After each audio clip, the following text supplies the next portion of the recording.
I have my coffee I with see me. you. Good for you. And we are live on Facebook too. Hi, Facebook Awesome. world. Awesome. I'm just going to bring our presentation down a little bit. Mhm. It always requires a little bit of finagling. Oh, And what's going on here? bring Okay, me in as well. And we're going to start in just a second. perfect.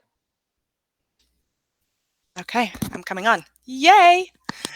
Hello, hello, everybody. Here we are. Hello. We got me, we got Kim, we have our presentation. We are so excited to talk to you about today mounting Roman shades or shades rather mounting Hmm. options. So, how you doing, Kim? I'm doing well. How about you, Vita? I am glad it's Friday. It's definitely Yes. a TGIF kind of week, I have to tell you. It's been a full week with full days, and I'm happy it's Friday. And I'm going to Boston tomorrow, so that's very exciting.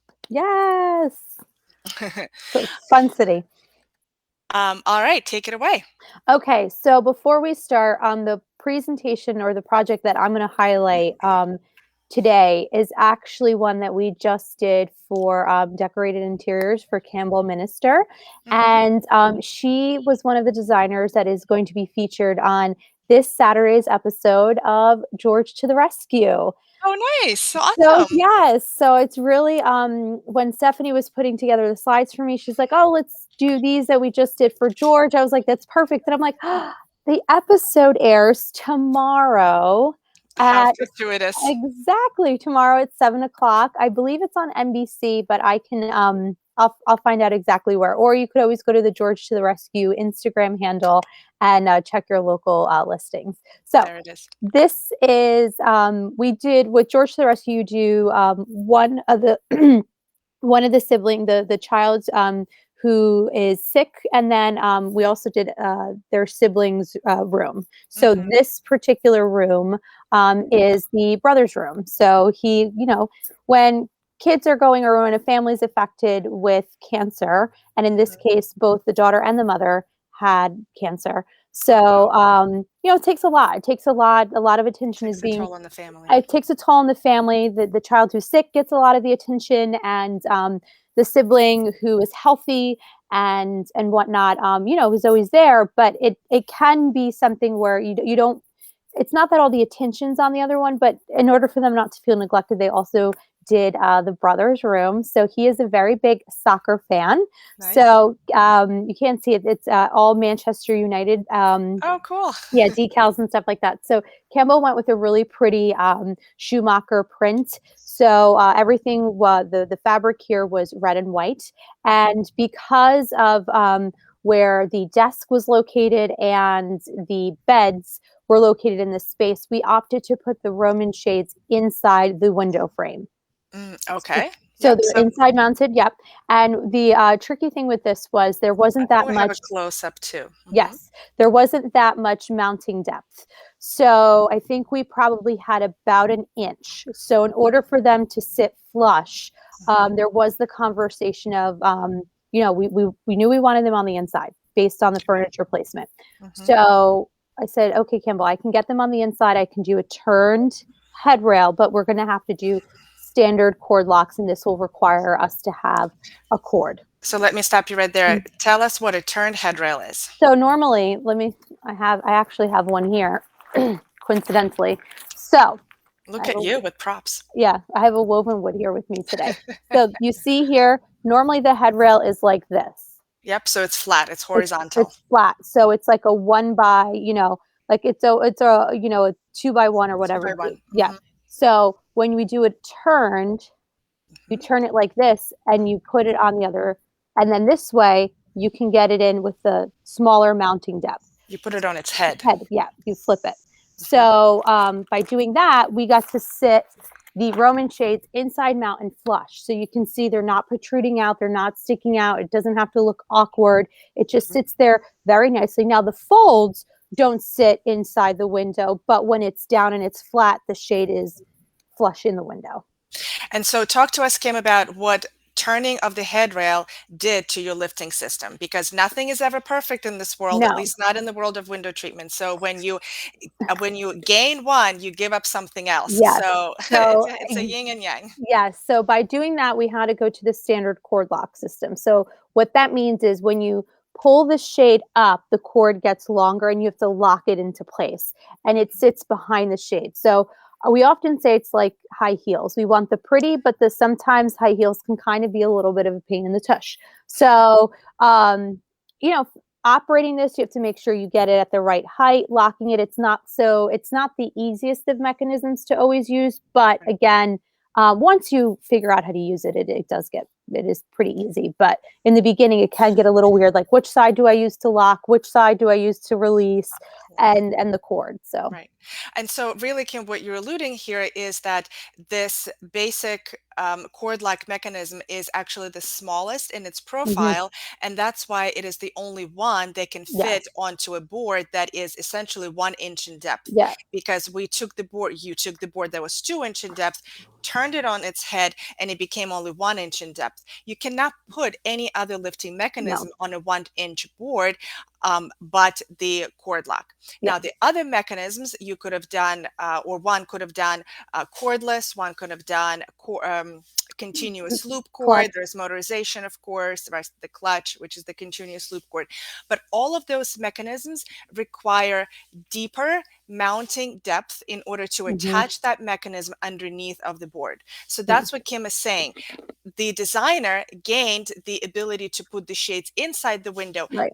but lost the ability to have other lift systems. In this situation, it was, well, what prevails what trumps what? And in this situation, it was being able to put it on the inside, and she Mhm. didn't probably mind that it's a cord, like other lift systems weren't as important. So those are the type of trade-off decisions that we have to make all the time, Yeah. every day. And these are the kind of in-depth conversations that we have to have. Now, these children are a little older.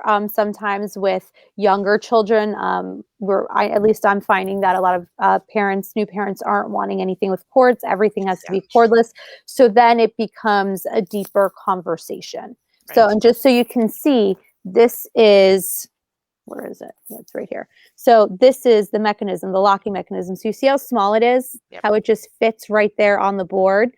Hmm. So we wouldn't be able to do that with a Rolly's clutch, with cordless, with motorization. Yeah, it's just physically bigger and Yeah, deeper, needs more mounting depth. yeah. Nicely done, Kim. Thank you. Okay, so this is a project that we recently did in the Bryn Athyn area, which is a suburb of Philadelphia, Montgomery County, a very nice, beautiful, affluent area. And this was actually a really neat project, a really neat house, because it was a LEED certified house. With the Oh, window fun. treatments, we decided to go that window treatments aren't quite LEED certified, but everything else in the house was. I think they went for their silver level with this house. And the window treatments that we opted for were also woven wood shades, much like what you just talked about, Kim. Here, interestingly, the reason we wanted to bring up this picture is that you can see in the left-hand side window that the window depth is pretty major. I mean, we had like maybe Whoa. 4 or 5 inches there, yet we did not go on the inside of the window. And the reason for that is the window opens like a door. It opens inside.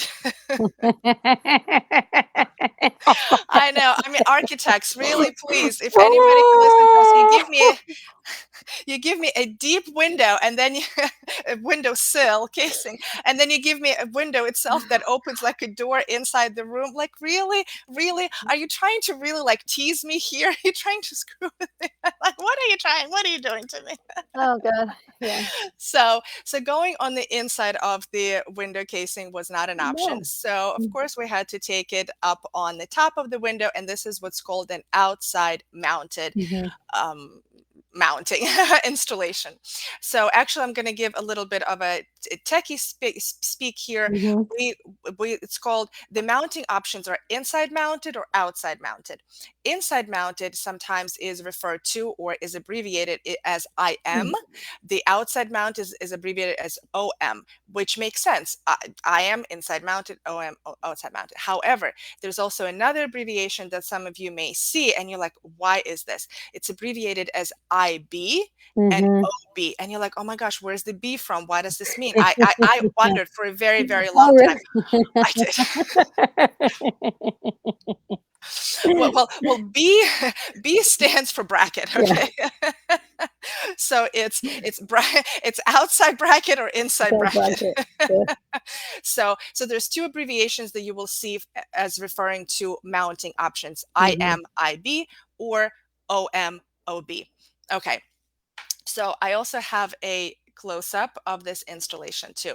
So you see that we went about 4 or 5, maybe 6 inches above the window. Now, being this was a beautiful house, a LEED certified house. I mean, an amazing thing.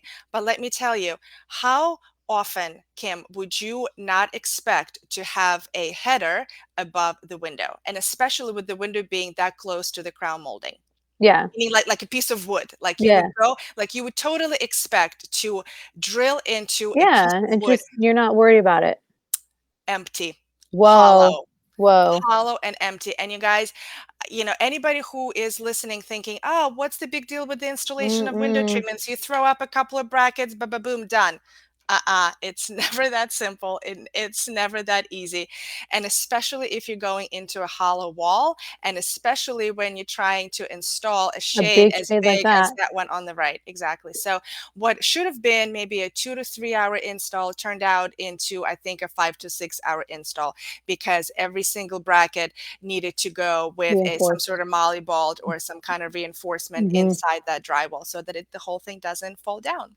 So let me ask you a question about this, because oftentimes when we're talking about inside mount versus outside mount, and especially with Romans and woven woods, was there a conversation about the stack and how high and how much stack there would be in order to swing the window open? Yeah, yeah, there Yeah. definitely was. So there's all those things that you have to consider and think about, that Yep. you make that Yes. mistake once. What Kim is referring to, when the Roman shade stacks, it doesn't just roll into a right Hmm. into a headrail like a roller shade. So when it stacks, it has a certain amount of um, Fabric. thank you, hanging off of the board, right? And that amount is actually there are charts for every Hmm. vendor what that amount is. You don't just know it off of top of your head No. unless there's a certain. It is driven by the length of the shade and the thickness of the Of the fabric. fabric. And certain fabrics, I find some vendors do a better job than others, that they'll tell you like this fabric has a stack of this fabric has a stack of that. And then others just kind of give you a general, like it could be 12 to 13 inches, Right. because who really knows?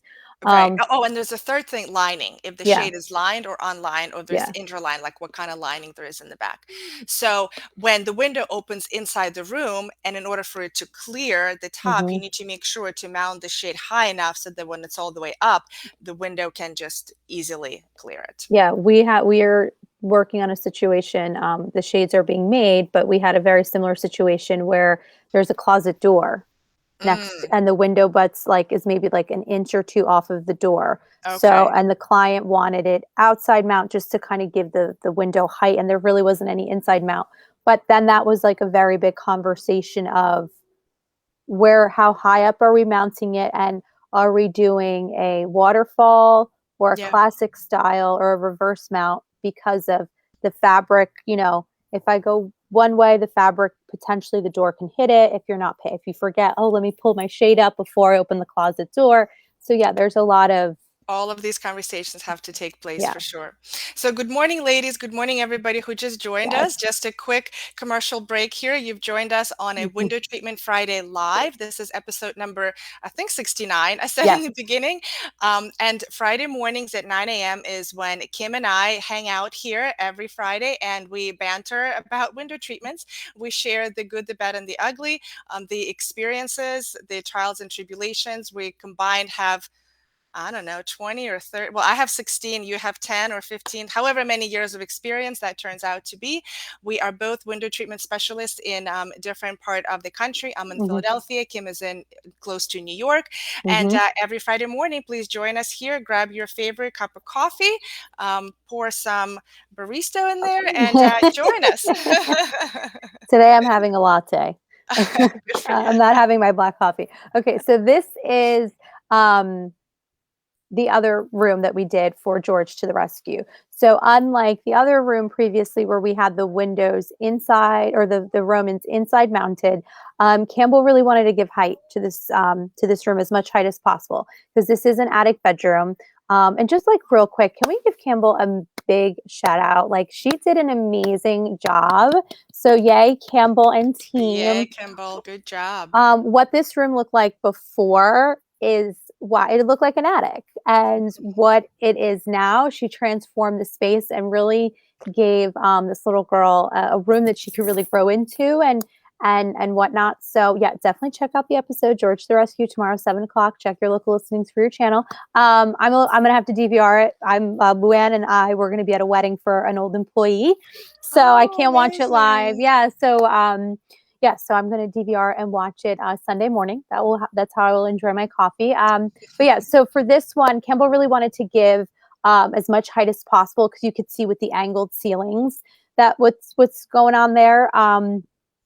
That we just wanted to give height to the room.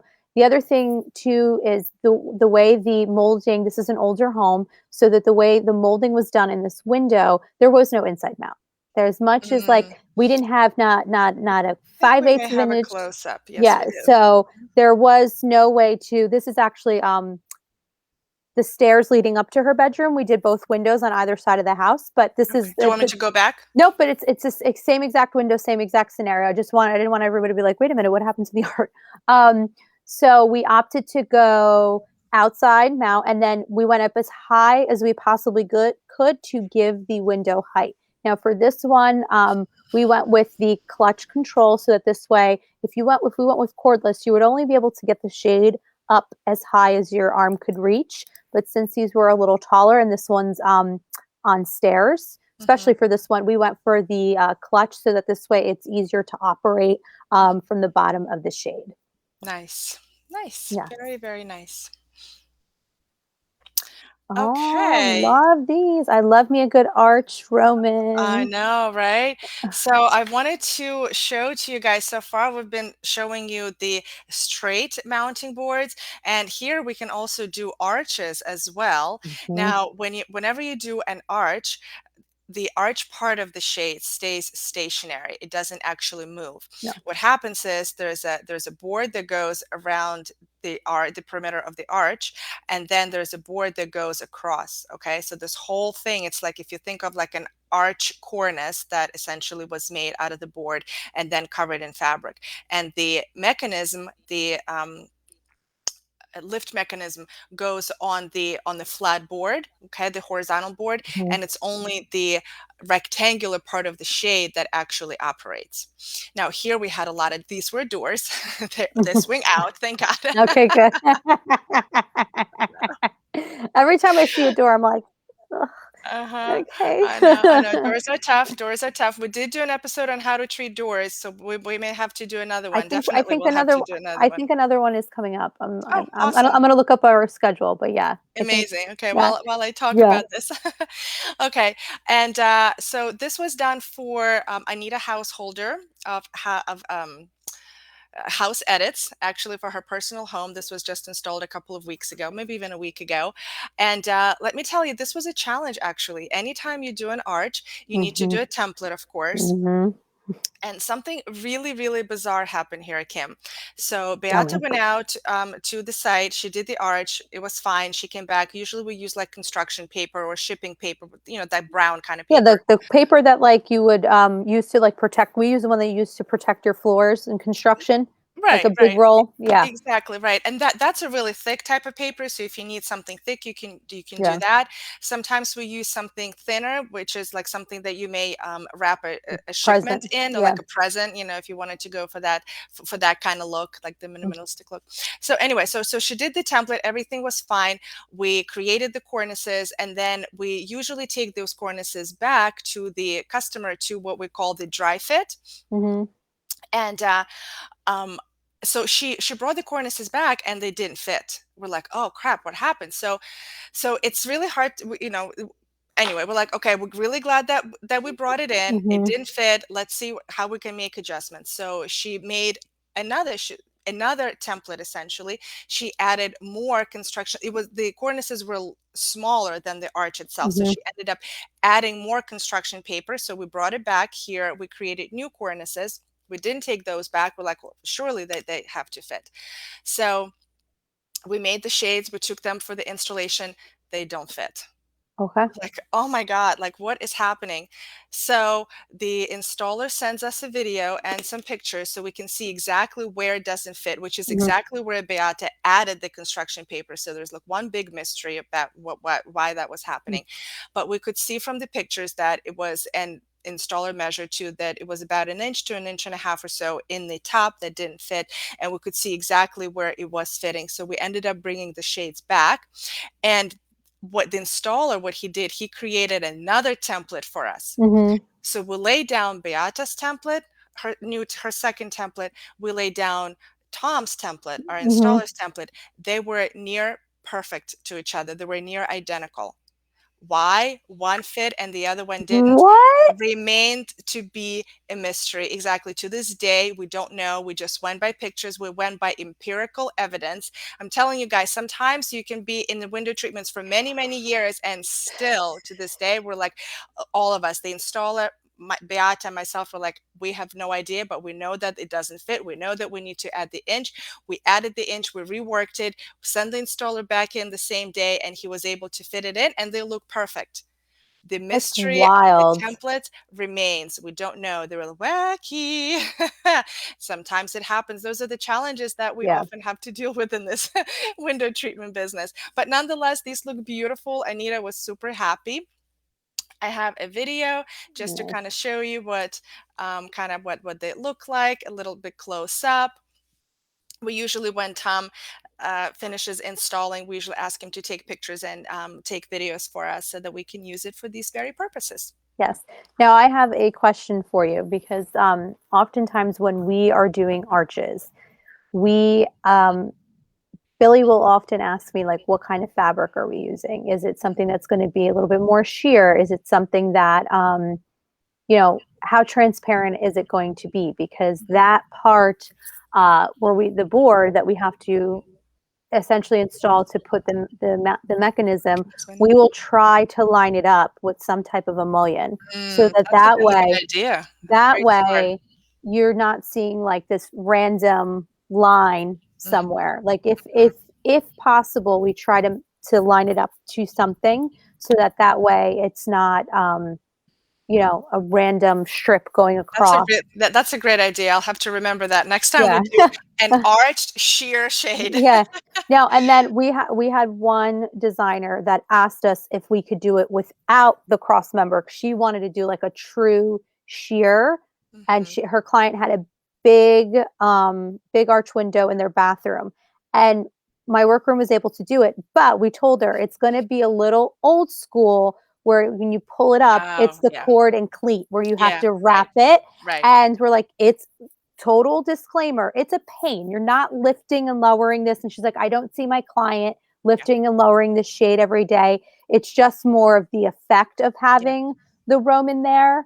But she's like, I don't want to see this big line because the arch itself didn't have a cross member going Didn't have across. anything. That's a really Mhm. good point, Kim. I'm so glad that you're bringing it up because we've talked about the cord lock, we've talked about the Rollease clutch, which is Mhm. a continuous loop cord. There's, of course, motorization, but um, there is an option, of course, to not exactly use a lift system per se, right? Mhm. It's just you can opt for just a cord. You can pull on that cord, the shade goes up, but you have to secure that cord around a cleat or something so that the Mhm. shade, when you release the cord, the shade doesn't come Come down. barreling down. Yeah. Exactly. So I there's mean, that certainly is an option too. A tricky one, not a super convenient one, but if you're not really hoping to or probably going to use the shade all that much, then it's a great option. yeah, that's probably one of the only times I've ever done it was on the arch like that because that was the first time that we've ever done it without the cross member. I was like, she asked, I said, I've never done it, but I'm not going to say no. Yeah, I'm not going to say yes. I'm going to say, I will get I'm back gonna to look into it. you. Exactly. Well, good for you. Good for you. Oops, that was. There you go. All right, you guys, before we let you go, I Yes. wanted to remind you that Exciting Windows CEO Conference is coming up October 5th and 6th. If you are not part of Exciting Windows, you are still welcome to join. Mhm. What Exciting Windows is, it's a think tank. It is a mastermind group of, I think, 50, maybe more. Actually, don't quote me on the number of members, but quite a few Yes. window treatment specific businesses.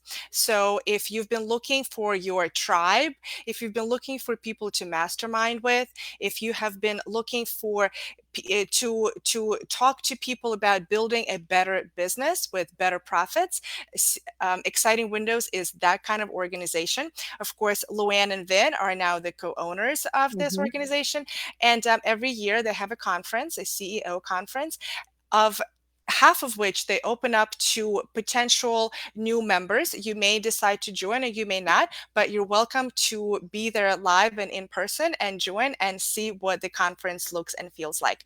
I am privileged to speak at this conference this year. It's just in a couple of weeks. I will be talking about creating a paperless project management system. So I'm super excited about that. Check it out at excitingwindows.biz. Perfect. All right. And to keep up with all things Miss Luann, because she has a lot going on right now, head on over to luannigera.com, where you can listen to the audio version of our lovely Window Treatment Friday Live. Vita and Luann, about once a month or once every month and a half, they have an episode where they talk all things window treatments. And we're here, we dive into the visuals of it. On the podcast, you guys dive into the business side and the nitty gritty of those nitty details, because there are many, many, many details that come with running a window treatment business. Can never There's also the next, the next Luann University is also coming up, where Vita, you are also teaching a class there. So yay for that. Excited for Thank you. that. Thank you. And we're also going to be at High Point. So Yeah. I'm going to be there as well. Hold on one second. I'm getting a call. There we go. And it never stops, folks. So, Yep. So alrighty. excellent. Thank you so much for Mm-hmm. remembering about the High Point, and Mm-hmm. yes, Luann University. You can get more information at luannuniversity.com. And of Yes, course, before we let you go, we have a couple of free goodies for you guys. Mine is the curated lookbook filled with inspiration and education, 37 and a half window treatment ideas that you can steal, swipe, and make your own on your next design project. Please grab yours at vitaliainc.com. It is free. perfect. And on WindowWorks, Luann wrote a window treatment 101 guide. So if you are new to the window treatment game, it's 10 things you need to know about custom window treatments. Head on over to windowworksnj.com to get your copy. Hmm. And if you are in the Philadelphia area and you're an interior designer looking for support with window treatments, we are Vitalia Inc. is your one-stop shop, your go-to resource. We are white glove concierge level service for interior designers ready to fly first class in window treatments. So please give me a call or email me and I'll be happy to help you with your window treatments. And if you are in the New Jersey and New York area and you are wondering where to mount your window treatments, please give WindowWorks a call. We would be happy to help you on your next window treatment or awning project. Nice. And that completes our episode number 69. You guys join us here every Friday at 9 o'clock. We are here, Kim and I, from WindowWorks, Kim from Vitalia Inc., Mm-hmm. myself. We're here every Friday, talking shop, everything you wanted to know and didn't really know that you You had to, but needed. you really need to. Yeah, I'm like, how do you say that? So we just we geek out on all things window treatments, and we're here to support you on your projects too. Feel free to write us or ask us questions. If you're here live, you can submit them ahead of time. We're happy to answer those. We are all things window treatments. Yes, and next week's episode, I did look it up. We will be discussing sliding glass doors. Perfect. So if you Excellent. have any questions on sliding glass door, because I know a lot of you do, give us, give us your questions ahead of time, and maybe we'll be able to help you out and answer them on next week's episode. All right. And until then, you guys, we'll see you later. Have a wonderful weekend. Have a great weekend, everyone. Bye. Bye.